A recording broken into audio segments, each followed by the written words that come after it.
కాయ టేస్ట్ చూసి మీరు ఇంటికి వెళ్ళినా కూడా ఈ చెట్టుని అబ్బా ఎంత బాగుంది, రేపు మీకు పెళ్ళైనాక మీకు ఒకవేళ ప్రెగ్నెన్సీ వచ్చినాక తప్పకుండా కాయ తినాలని అనిపిస్తే పద్మాంటి దగ్గరికి వచ్చి ఈ చెట్టు మామిడికాయ తినాలని కోరిక కలుగుతుంది. అంటే పద్మ అంటే ఎట్లా చెప్తాందంటే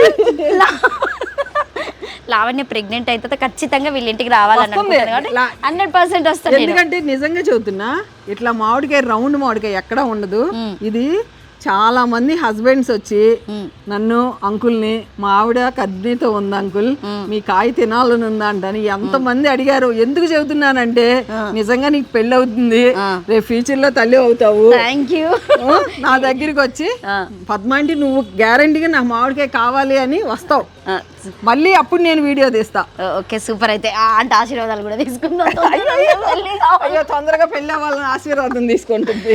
సూపర్ అనుకుంటున్నావు. ఆగస్ట్ లో చూద్దాం మరి. అయితే ఖచ్చితంగా ఆంటీకి మళ్ళీ ఆగస్టు లోపు మామిడికాయ కోసం వస్తా. తప్పకుండా. కాదు లావణ్య, ఇంత ఎండలో కూడా వచ్చింది, నేను మర్యాదగా మొక్కలు చూపించకపోతే నాకు బాగోదు.